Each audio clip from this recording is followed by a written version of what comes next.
As equipes médicas e assistenciais carregam sempre a responsabilidade de cuidar de outras vidas, de devolver aqueles pacientes sãos e salvos para casa.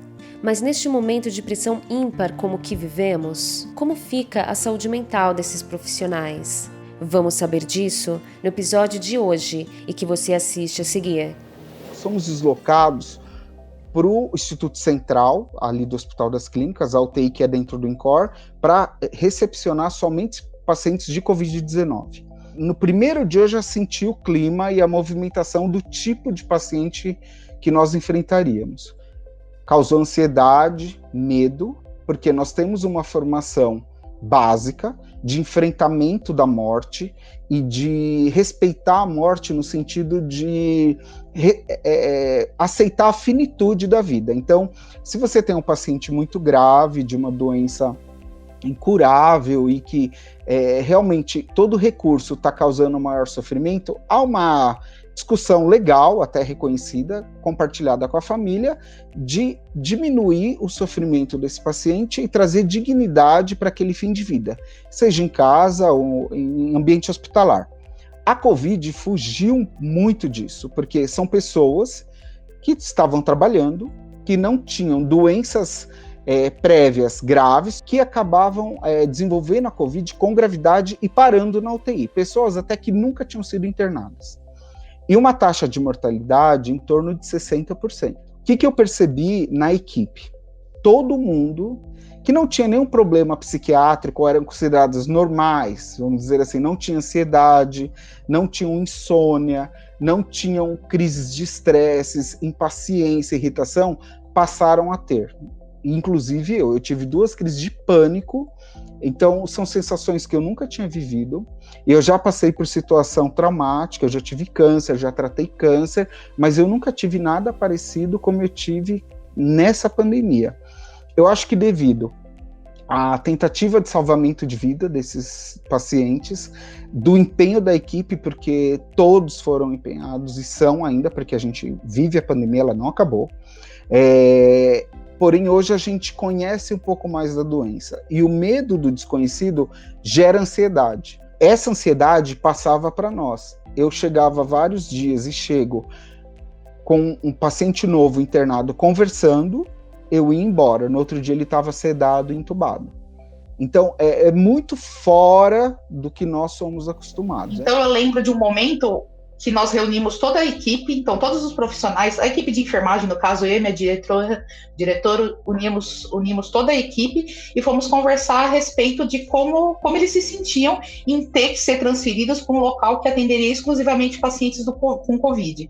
E uma discussão que me marcou bastante foi exatamente esse desafio, esse enfrentamento desse desafio que nós tínhamos à frente e como nós tiraríamos um aprendizado de tudo aquilo. Então, acho que todo mundo passou pelo aquilo que a gente conhece das zonas, do medo, do aprendizado e do crescimento. Então, primeiro foi aquela zona de medo, de incertezas, de um vírus que a gente não sabia exatamente como era o tratamento, o medo de a gente se contaminar e levar esse vírus para os nossos familiares, né, em casa. Então, primeiro teve muito essa incerteza, mas ao mesmo tempo, acho que todo mundo estava muito motivado a aprender, então teve toda a questão da capacitação desse profissional, porque quando o profissional está capacitado, seguro, aí a gente consegue evoluir para uma fase lá da zona de aprendizado, né? Então, aquele profissional que está mais capacitado, que está mais instrumentalizado, que tem estratégias de enfrentamento para lidar com tudo aquilo, e isso a gente foi aprendendo do dia a dia até a gente chegar, acho que na zona de crescimento que a gente está hoje, que é todo mundo seguro daquilo que está fazendo. Aqui no hospital a gente teve bastante apoio, foi feito um serviço todo especial para ter um cuidado com essa questão, porque realmente foram grandes transformações, uma carga emocional muito alta, então teve um apoio da psiquiatria e da psicologia, isso foi fundamental. Acho que mesmo quando não havia uma sobrecarga de trabalho, porque a gente evitou isso ao máximo, aqui tendo períodos de descanso adequados, que é importante, a parte do estresse, de lidar com um doente grave, isso tudo foi bem cuidado. Acho que é importante, e foi importante nesse momento ter essa atenção, porque realmente muitos profissionais manifestaram ansiedade, depressão, e isso, com apoio e atenção, vai melhor, né? A gente teve poucos casos onde precisou afastamento, porque realmente, desde sempre, eles tiveram um canal aberto e um cuidado em relação à saúde mental. A gente trabalhou muito com o nosso programa de assistência ao colaborador, né, o PAC. Nós trabalhamos assim, tem histórias de arrepiar, né, ao longo dessa pandemia, de ver toda a questão do suporte, né, psicológico, mental, o apoio físico, a questão de transporte, auxílios, benefícios que nós ajustamos e criamos durante essa pandemia para trazer, né, essas condições, a parte não só de contratações, né, fizemos aí um número muito grande de contratações efetivas e temporárias para suportar turnover, para suportar incremento, né, de atendimento aí nas operações, e a indução, né, técnica desses profissionais, assim, feito de forma virtual, né, mas utilizando tecnologia, utilizando também toda a telemedicina para suporte dos nossos próprios colaboradores, por exemplo, equipes de determinados hospitais que, de alguma maneira, preferiram ficar constritas àquele espaço, então moraram assim por semanas em um hotel próximo para evitar o deslocamento para casa, né, e obviamente não contaminar, né, enfim, os familiares, amigos próximos, para literalmente exercerem o trabalho delas de uma maneira incrível.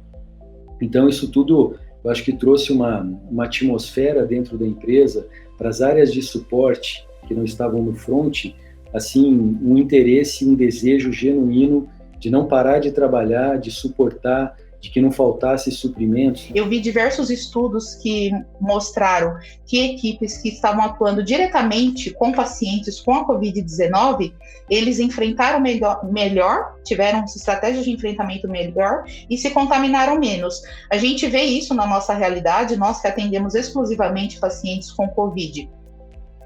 Índices de burnout que nós avaliamos da equipe, questão de contaminação da equipe foi bem menor com relação a outras equipes que não atendiam exclusivamente pacientes com Covid. Então, o estresse, o burnout, a contaminação foi maior nesses profissionais, e tem estudos da China, Taiwan, que eu tenho lido, que tem falado sobre isso também, né?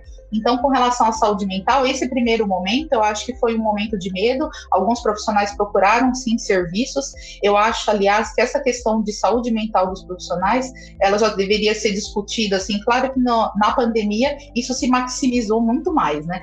Mas a gente lida com a vida, com a morte, com o sofrimento o tempo todo, né? Principalmente dentro do ambiente de terapia intensiva, né?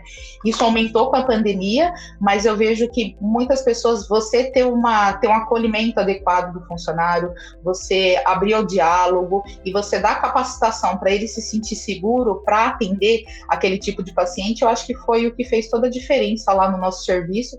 Existiam canais de acesso também do profissional a psiquiatras, psicólogos, que foi disponibilizado, eram serviços 24 horas. Pela primeira vez, eu acho que muita gente descobriu a área da saúde, a importância do profissional da saúde, então isso foi muito legal. A importância das equipes de enfermagem, equipe de fisioterapia, toda a equipe de apoio, não só dos médicos, isso também foi muito legal, acho que essas classes estão sendo mais valorizadas agora.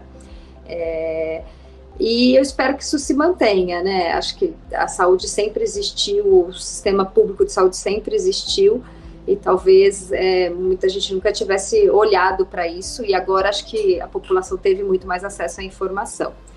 E acho que da família no começo também, foi uma fase mais difícil, acho que tiveram profissionais até que se afastaram completamente, eu não me afastei completamente, mas tinha no começo menos tempo, mas aos poucos a gente também vai encontrando esse equilíbrio. E eu digo, ninguém, não só profissional de saúde, vai sair dessa pandemia como era antes, porque é impossível. A gente tem uma outra visão de doente, a gente tem uma outra visão de valorização da vida, de investimento na saúde da população e de todo o sistema único de saúde, porque ele é necessário, ele tem que ser fortalecido, porque realmente a pandemia mostrou muita coisa. Claro que a população leiga, eu acho que ela reconhecer, falar que é o herói sem capa, reconhecer ele enquanto herói, isso para ela é algo positivo, né? Ela não está fazendo com nenhum cunho negativo. Mas eu acho que isso para o profissional afeta, porque o profissional, como herói, o herói não tem família, o herói não cansa,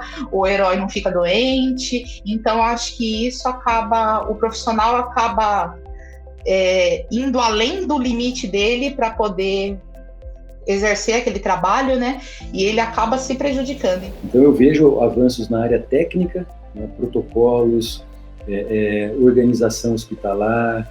Vejo uma série de pontos importantes aí, própria legislação que precisa mudar para dar mais autonomia, né, para as empresas se organizarem junto com, né, os colaboradores e entregarem, né, performance de uma maneira mais sustentável.